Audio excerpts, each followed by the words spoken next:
Hello everyone.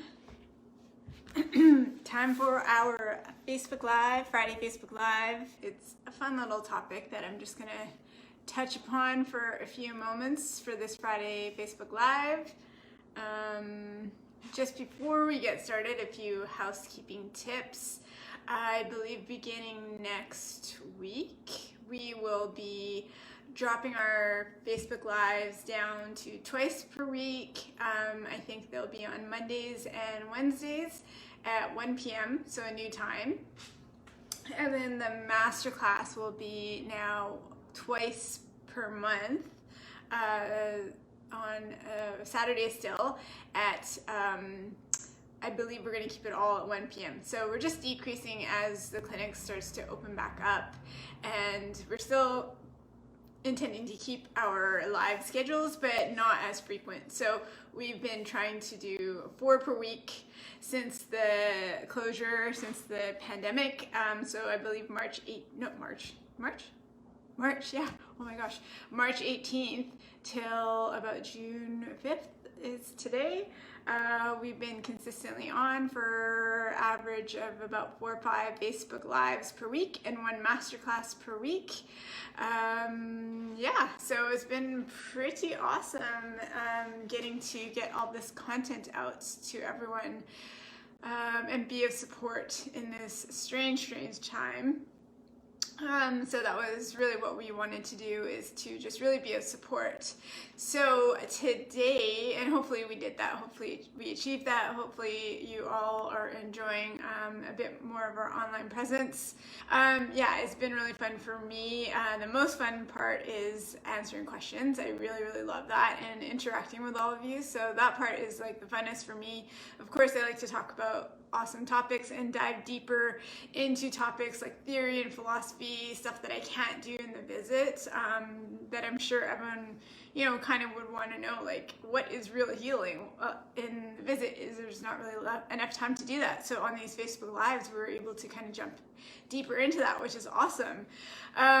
So today I'm going to do kind of a more fun topic. I went to school to do a Bachelor of Science, and in that degree it was like a major in nutritional sciences, and there was some, so Erica's watching, hi Erica. There's a lot of science obviously, and there's some food science courses, and so to me I always kind of see everything in life in the lens of science, and especially cooking. I love cooking.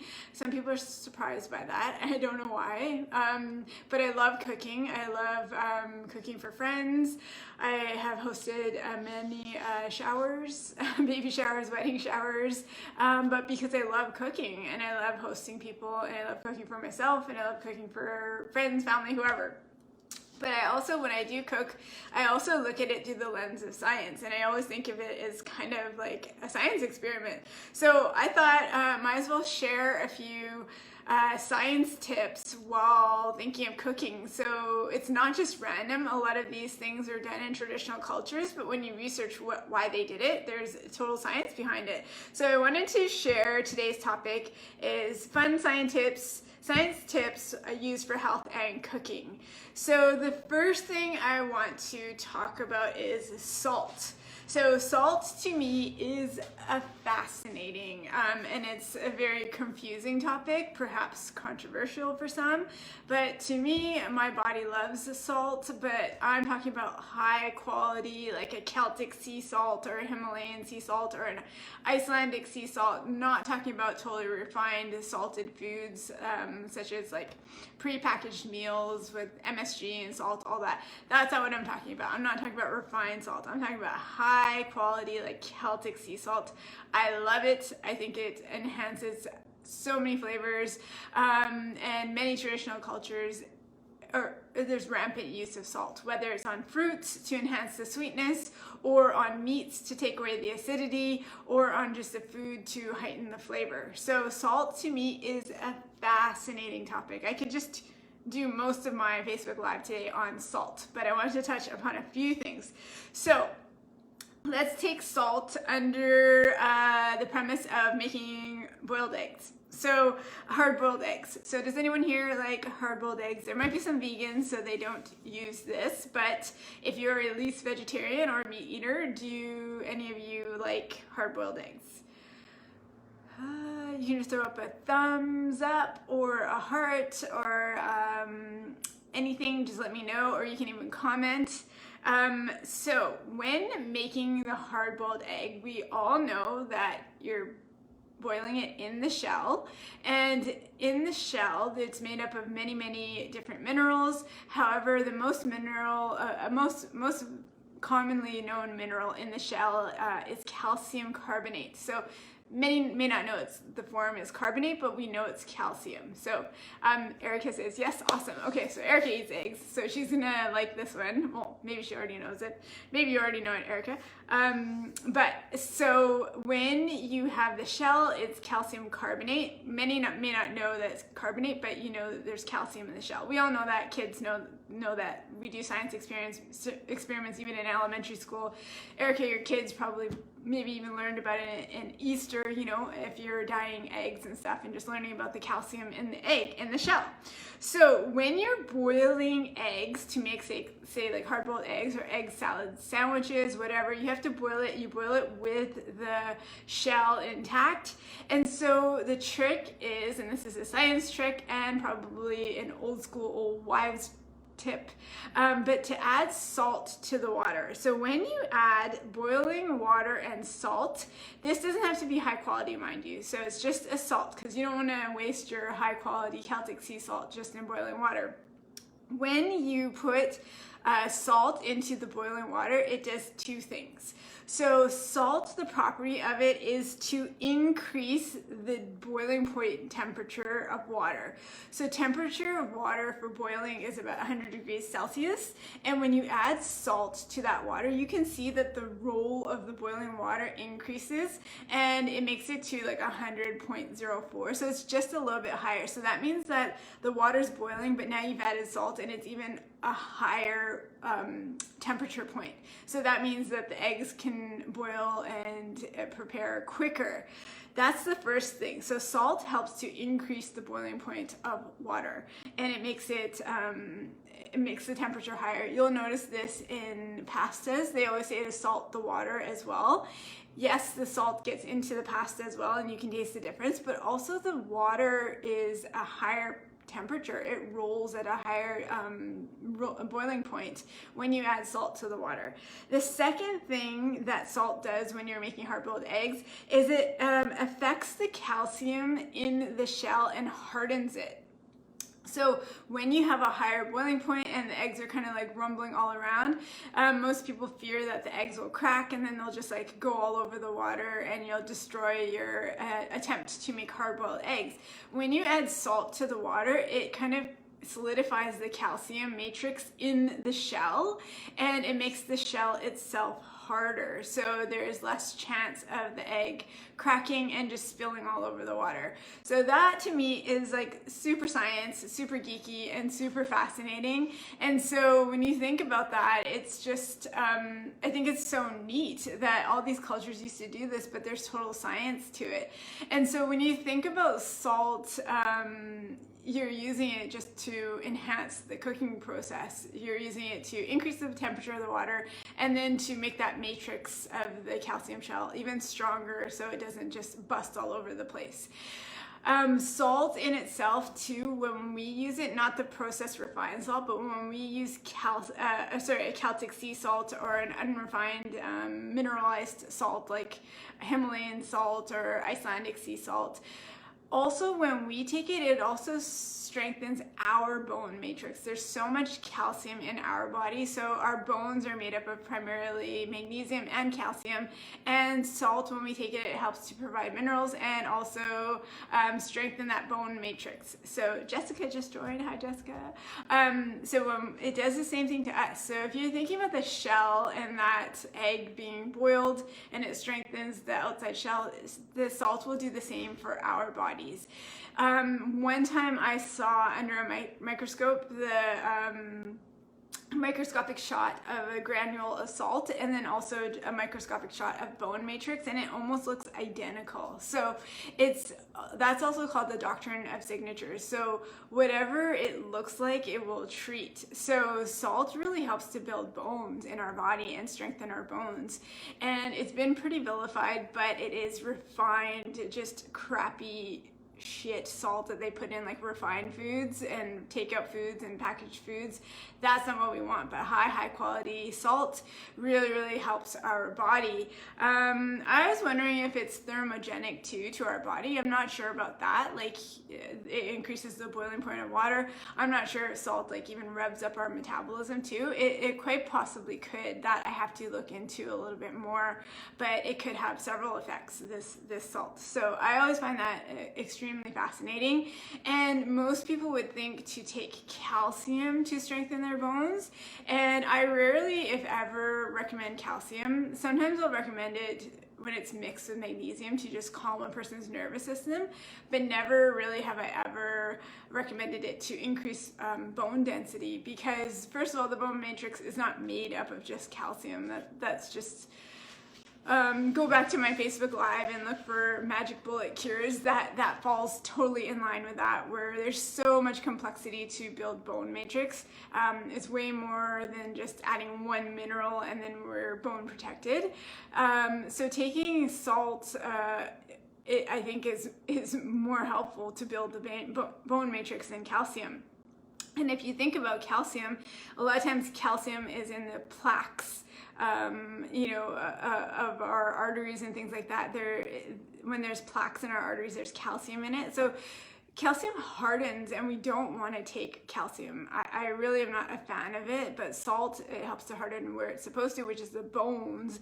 And I'm not really certain that calcium is the best thing to take. And I'm not really certain that calcium is just, has zero effects. I think it can be a little bit harmful. Even kids, I'm really like scared to give kids minerals like calcium. I don't think they need it.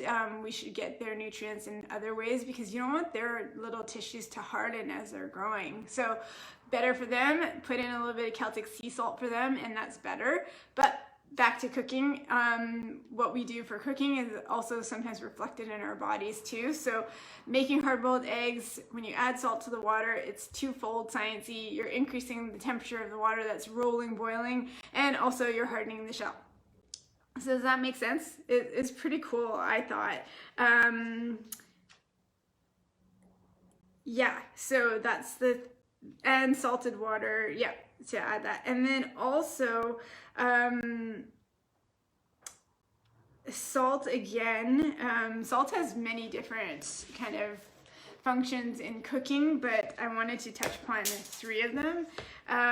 So salt is also very important in fermented cooking or fermented foods and pickling.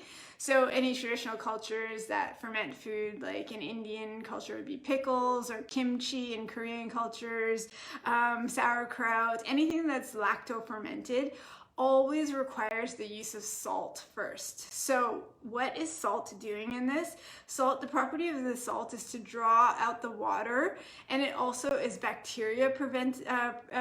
is protective from harmful bacteria. So this thing is sitting out. It is either like grated cabbage or like chopped up lemons to make Indian pickle. It is like a cabbage for kimchi, and it's always heavily salted. So what that salt does is it draws out the water, but it is also protective for pathogenic bacteria. So this salted fermented food doesn't rot. It can be sitting out for months and months and months, and it never gets bacteria on it. It doesn't rot. That's the protective element of the salt and drawing out the water, but also it allows the lactic acid to start to ferment its bacteria, so you get that lactic acid fermented product. And it is like that crunchy, sour, preserved, fermented food that can last shelf stable indefinitely. So traditional cultures knew this. There would be like pickling of fish, of like salmon, whatever it was, lemon pickles, like actual cucumbers turning into pickles, sauerkraut, there would be kimchi. All of those vegetables were all fermented and turned into a different product that is shelf stable, and the lactic acid in those foods really is what's promoted and triggered by the salt that draws out the water and makes it protective from other bacteria. So then again, that makes me think salt, a high quality Celtic sea salt in our diet also is protective for our gut. So it is protective against pathogens and pathogenic bacteria in our gut too. So salt also for the fermented foods makes the vegetables crispier and crunchier, so it doesn't just like dissolve and liquefy. If you left, say, cabbage sitting on your couch on your counter for like months and months at a time, it would be rotten, it would be liquefied, and it would be just a hot, smelly mess. But when you add the salt to it, it will stay crunchy, it will stay free from bacteria, and it will start the natural lactic acid fermenting process. So that again is salt, which is so cool. Salt, yeah, so the three functions of salt is like for boiling eggs or pasta, it heightens or increases the temperature of the water, it boils faster, it boils at a more rolling boil. It also hardens the shell for eggs, so it's less likely to crack. And then it keeps away bacteria when you're fermenting your food, keeps that the crunchiness intact, and it allows for lactic acid fermentation. So that is salt. Number 2 that I wanted to talk about is vinegar. I always cook with vinegar as well, and I find it very fascinating.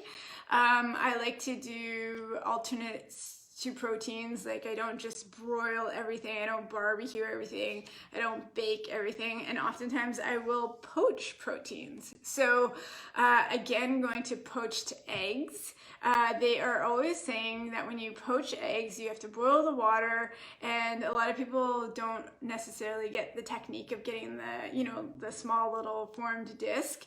But what is always supposed to be added to the water when you start to boil the water and then you lower it so it's not such a rolling boil is you swirl the water and then you drop the egg in, and always make sure that in the water there's also vinegar. So what does vinegar do? Vinegar helps to tighten protein. So vinegar changes and denatures protein bonds, and when you add vinegar to water and then you're adding in the protein, it tightens that protein, so the egg doesn't just spill all over. It is tightened because there's vinegar in the water. So it expels trapped water from the bonds of the protein. So if there's any water in the protein, it will pull that out, and then it'll also denatures the bonds and it will tighten it up. So you can add vinegar to your water and the eggs will stay intact, and it's not as likely to be stringy all over the water. And when I like to poach fish too, so often I'll poach salmon and then I just flake it up and make salmon patties or whatnot. Sometimes I will poach chicken and just shred it instead of baking it or whatever. Every time I poach salmon, and people will often add this to the water thinking that it's for flavor, and yes, it is for flavor, but it's also the same premise. So to that water, I will squeeze half a lemon, or I will also add white vinegar to the water. And when you add vinegar to the water, lightly boiling and poaching that fish, it will tighten that protein as well, draw out any excess water and denature the protein, so it's more tightened and you don't have like this floppy fish. It's well cooked, and it is because the protein is tightened up with the addition of vinegar to the water. So that's another food chemistry tip. Once you know it, I think you can't see anything but food chemistry and food science when you know things like this, and I think it is so cool. So vinegar is something that tightens, it denatures the bond, but it tightens the protein. And another thing that is acidic, and often in marinades, vinegar is often found in marinades, so it does kind of tighten up proteins for that too. It's not just poaching. You'll find it always in marinades for meats or whatever it is. And then there's another acidic component that you can add to proteins that has a different effect, and it would be more like an enzymatic marinade, which would be lemon or papaya. So lemon or papaya also has a denaturing effect on protein, but it would be more of a softening effect. So vinegar can have a tightening effect, and a lemon can have a softening effect of the protein. So for example, adding lemon or papaya to a meat will really, really soften the meat, tenderize it while you're marinating it and before cooking. So it can be used to kind of break down the proteins and soften it. So it may be a tougher cut of meat, but once it's marinated properly in lemon, however many hours or overnight, it can start to break down that protein and soften it. And many traditional cultures, I guess, again, because of lack of cooking, or just, it's a traditional dish, is to cook with the acid of the lemon. So you could think that it's actually not cooked because it wasn't on the grill, but it is cooked. It's cooked with the enzymatic cooking of the lemon. So like a ceviche. So ceviche would be taking fresh fish, flaking it up, and then adding a bunch of lemon to that, and spices, jalapeno, onions, whatever it is, and then you keep mixing it. And in that mixing of the marinade and the enzymatic lemon mixture, that fish, you can see it will start to change color, and it will be fully, quote unquote, cooked, because the softening effect of the enzymes is breaking down and denaturing the protein. So lemon, as a science of food, has a softening effect to the protein, and it can cook it or tenderize a protein. So I always find that super, super fascinating. And so making a ceviche, turning a raw food item to almost fully cooked, but it has not touched the stove, and that's simply by the process of enzymatic reactions from lemon, to me is super fascinating. I'm probably super geeking out here, but it is fascinating. Does this make sense to everyone? Does that kind of, is it interesting to anyone? I know it's super interesting to me, and I think about this stuff when I cook all the time.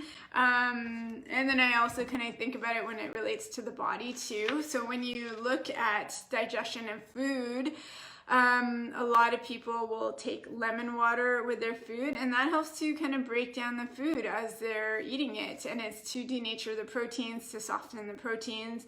A lot of times when you purchase a digestive enzyme product, there'll be papaya enzymes in it. And that also is because of the enzymatic denaturing nature of papaya. And so when we eat, it's to reduce gas, bloating, because the papaya, the lemon, has that softening effect on those proteins. So when you see what it does when you're cooking, and then often you'll see these in various supplements, and it's the same thing. So they're trying to do the same thing, and they're mimicking what it does in cooking to try to capitalize on being able to sell it, maximize it for profit, and put it into a capsule. When really you could have a meal, and then at the end of your meal you could have lemon water and a little bit of honey, or you could have some papaya just like an hour or two after the meal, if it's summer, if it's in season. And that papaya has a digestive effect. Or you could have papaya in the morning just to start to rev up your metabolism in the morning, because it has that digestive effect, and it helps to break down proteins, and it starts your day off with a revved up metabolism. So the same thing that we do in the kitchen is often what's taken and turned into a supplement to use for digestion or whatever part of health that we require it. So I grew up eating a lot of rice, and particularly more so when I found out I was gluten intolerant. And so in our household, we had rice all the time. And to me, it's very common in an Indian household to have rice. But when you cook the rice, you add oil to the water. So that's just typical to me. I didn't grow up with like a rice cooker where you just put the rice in, snap it down, and then it's open, and it's just like this dry rice. whenever I've had rice, and there's wisdom to this I will share, there's always been oil in the water. So either there's lightly sauteed onions before adding the rice and water. So the onions would be sauteed in like an olive oil or butter, then add your rice and the water. So the rice is almost coated with oil, not a heavy amount, but it's lightly coated. Maybe to 1 cup, there'd be half a tablespoon of oil in the mixture, or a tablespoon of oil in the mixture, and so it is coated. So that to me is more like Indian style rice. There's always oil to it, but often you see there'll be rice cookers, like I said, or just anyone cooking rice, and it's just rice, water, and that's it. So that is, when you eat rice that is cooked without oil in it, it's like straight carbohydrates, and it can spike your insulin levels. So your body is just eating straight a big bolus of carbohydrates, which there's no problem with that. I'm totally pro carbs. I am not anti-carb at all. I do not think carbs make people fat. In fact, I think they're absolutely necessary, especially for women and our thyroids and our adrenals. That's a totally different Facebook Live. However, carbs are so not the enemy, but we can optimize how we absorb the carbs. So when we're making rice and there's no oil in it, it's like it's like a straighter insulin spike. So if you think of just having like a candy, that has a higher insulin spike than say beans, which are also carbohydrates, but they have a slow insulin release because there's protein mixed in there. There's lots and lots of fibers mixed in there. So the beans is gonna have like a slower insulin spike, whereas a candy is like a quicker insulin spike. And now take white rice made with no oil, and it's like a quicker insulin spike because it's pretty much just carbohydrates. However, when you make rice the way that I was taught, and that's just a traditional way, I'm pretty certain they innately knew why they did it, but they didn't know the science of why they did it. And it's pretty genius. And so now I see other magazines talking about health, and they'll say add coconut oil to your rice as you cook it. It's just like this super healthy way to eat rice. It cuts the calories in half. Well, that's not possible because a calorie is a calorie is a calorie. You can't coat it with something unless it's a plastic and expect your body not to absorb it. However, I believe this is what I think happens. You can change the hormones that are released as we break it down. So when you have rice made without oil, it's just pretty much straight carbohydrates, and it spikes your insulin. When you coat it lightly with oil and it's being cooked, you are also releasing cholecystokinin, and that helps to break down fats, and it will slow the release of just insulin. So you're not getting that spike. It's a slower release of insulin, and you're also releasing other hormones because the fat needs to be absorbed too. So it's a slower release to the bloodstream when you coat the rice with oil. It tastes better. To me, just even looking at it, it doesn't seem right to have rice without oil on it. It seems not absorbable for the body. But when it's coated in oil, you don't get that straight insulin spike, and you get the release of cholecystokinin and a slower release of insulin. Does that make sense? I think it makes so much sense. I can't find real true science on it. But to me, knowing what does what when you digest food, it totally makes sense to me. So I think that is super, super fascinating. So if you don't want to have a quick spike, or if you have perhaps a blood sugar issue, or someone in your family does, and you're worried about spiking blood sugars, or even some kids who are diagnosed with ADHD and ADD, they can't, I've seen kids, they can't have white rice. It'll just be too much of a sugar spike for them, and then they're just ripping up and down the hallways of their house, and their parents are not happy. In that case, you could also add oil to the cooking, and hopefully it would slow the release of the white carbohydrate sugar, because all carbs break down to sugar in our body, which is a good thing, it's supposed to, but we can slow that spike of insulin as we add oil to the water. Super simple. If you love coconut oil, you could do that. I've never tried that because I think it makes everything taste coconutty. So if I was making Thai food, for sure, I would add coconut oil to the rice, and that would be awesome. Or you could even cook your rice in coconut milk. That would be a totally game changer, totally different game changer, is to lower the spike of the insulin spike from having that rice. So I know I always add oil to the pasta water too. I always thought it was to keep it separate, but I believe also it may have a similar effect to not spike the blood sugar so high. And that's also why Italians eat al dente too, which is translated as to the tooth, because when it's to the tooth, it doesn't spike the blood sugar as high. So they knew as well. So you're adding salt to the water, you're adding oil to the pasta water, and you're not cooking it till it's like this mushy pasta. You're cooking it to the tooth, and so when it is to the tooth, it's not gonna spike insulin as high. So people are always wondering why Italians eat so much pasta and don't gain weight. Trust me when I tell you, it's not the carbohydrates, it's the total amount of calories, and it's also how food is prepared and the quality of food. So I think that's super fascinating, is taking into account the blood sugar spikes. So Italians will do al dente pasta, and Indians, depending on where you are, what region, if it's from Kerala in the south, they might even just cook their rice in coconut milk, which would be awesome and delicious. But where my parents are from the north, how we grew up having rice, it is cooked with oil, and that just lowers the insulin spike. And I think even on the roti, the flatbread is always buttered. Yes, it tastes infinitely better, but also it is whole wheat, but you don't get as much of a blood sugar spike when you add the fat to it. So it's all very, very smart and interesting. And even like, think of, I'm gluten-free, but still once in a while I'll allow myself, because I love it, it's like in my DNA, to have bread and butter, but it'll be like a high quality sourced sourdough bread. But when you add butter and bread, you don't get that quick spike. Like, it is just a sustainable energy. So adding fat to the carbohydrate slows down that spike. And it's just smart science when you know how to manipulate these things. Lastly, I also researched how to make homemade coconut milk ice cream, and eventually I asked for ice cream maker for Christmas, because the way I did it was like the slow way, and you just pull out the dish every 4 hours and keep turning it, and that was just like a waste of like 48 hours. It took so much time.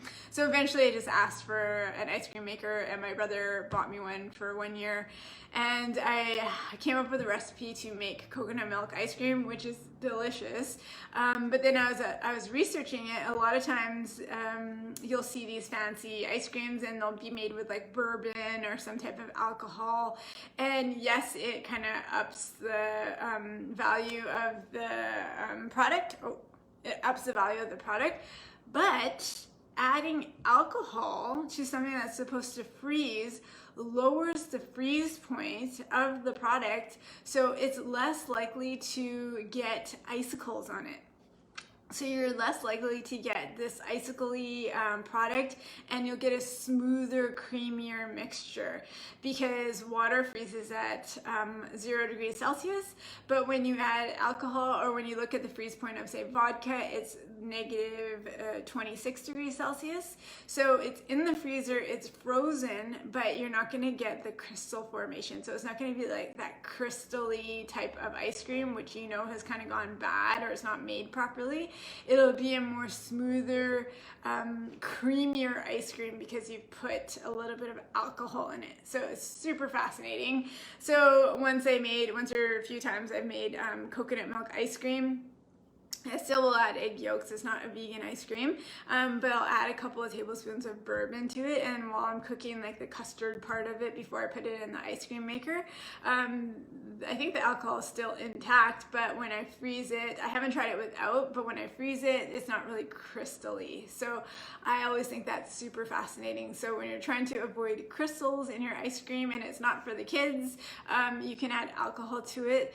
And if you think about it, a lot of people keep their vodka bottle bottles in the freezer, and they're always still liquid. They never freeze. Whereas if you put like a popsicle in the freezer, it'll be frozen solid, because the freezer is not cold enough to freeze alcohol. So that is my last tip, to keep things kind of creamy and not crystally. You can add a little bit of alcohol to your cooking, and it'll keep things smooth. So that is about 4 to 5 food science tips that I wanted to share. I was going to go into how you can make a food science experiment with kids and how you can do ice cream in like a few minutes with ice and salt, but I forgot to look that up and I can't explain it properly just from the top of my head. But that's another super cool science experiment to show the effects of salt and increasing the temperature of ice, or decreasing the temperature of ice, which is very, very cool. And you could put, a little bit of salt in your ice cream too, and that also will drop the freeze point of it too, so it's not crystally icy. So those are very awesome to me. I love science. I think science is amazing, and I like to look at everything in life through the lens of science, especially cooking. So when I cook, that's why I like to make jams, because it's canning is like a total science. So I love that.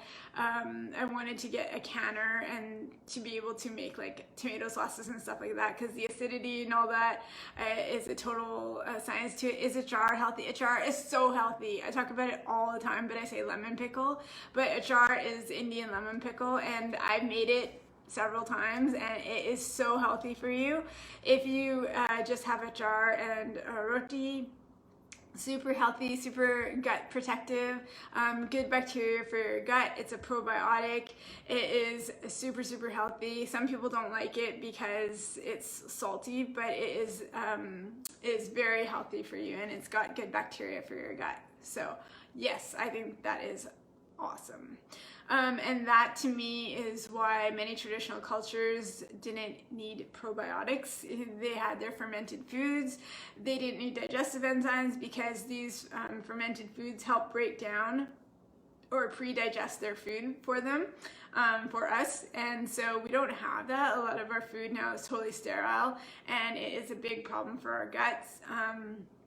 I remember I read a study in the Globe and Mail not a study, but it was an article in the Globe and Mail once about the rampant incidence of Crohn's and colitis for first generation Punjabi kids whose parents moved from Punjab. And they even, I'll explain that to you too. So even they noticed that it was because probably more processed foods here, lack of fermented foods. In the article they said that because there wasn't the pickled achar and all that, or even mangoes or whatever it was, less freshly ground wheat. The milk was different. So it was very interesting, the amounts of Crohn's and colitis of Indian kids, first generation. And even in the Globe and Mail, they attributed it so much to the total diet changes. So the oil that they use is mustard seed, and that is so good for you. That oil is so good for you. So now in a jar you will find canola oil, which is horrific. One of my favorite achar is mango, or the achar is like, I cannot get enough of it. I think it is like the best flavor in the history of the world. However, it is, most of the ones that my parents show me is made with canola oil, and it like kills me to have it. So I'll just have a little piece and drain out all the oil. But it was traditionally made with mustard seed oil, which is so healthy and so, so good for you. It doesn't go trans. It is more of a stable oil, and that is a total health food oil. You should definitely start eating more, especially if it's properly made. If it's properly made with the mustard seed oil, it is so good for you. So good for you. When I made lemon pickle, though, there was never any oil in it. It's usually, I've had only oil in it when it's mango. And when you buy it here, the flavor is good, but it's made with canola, which is just horrific. And I avoid canola at all costs, if at all possible. Like, I read everything to make sure that I'm not having canola, but once in a while, man, If I can't find that proper made umba jar and it's made with canola, I will have it because it's like literally my favorite. I'm not even certain if in India they would do it anymore because the cost of mustard seed oil is so high because it's such a good quality oil that canola is so cheap, like dirt cheap compared to that, and probably all over, unless it's homemade from somebody's house, is probably going to be canola oil, which is terrible. But in lemon pickle, there's probably not oil, so you can, yeah, enjoy it. It's so good for you, so good for you. Is there any other questions about anything else, food sciencey, or even any other random questions? I can totally stay on for a few more minutes and answer anything. But I love that you're asking about pickles. Like, that's like my favorite topic. Did I do a topic on that? I could do a Facebook Live on that. I thought I did, but apparently I haven't. I got some homemade. I think it's made. Yeah. If it's made with mustard oil, oh my god, so good, so good. It's actually so healthy for you. At one point I thought it was like illegal to bring into Canada. I heard that somewhere, but you can find it here, and it is a good oil. It's equivalent to almost like peanut oil. Like, they're stable. They're not like able to go rancid that quickly, and you're not cooking with it, so it's just the raw oil. And it's got, mustard oil has a very strong taste to it too, but it's how it should be made. So again, the wisdom of traditional cultures, they knew exactly what to do.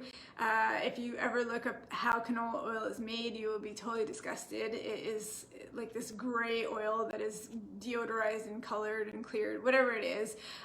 Totally not healthy. However, mustard oil, super duper healthy for you. It's a good one. It's got a high smoke point. That's why it doesn't go trans fast. So seed oils are not stable, and so when you heat them, they'll go trans fast, and that is the problem of seed oils. And butter won't do that. Coconut oil won't do that. Olive oil has a high smoke point, so that's a good one to do too. But to make pickled a jar with olive oil, I've never done it. I think it'd be weird.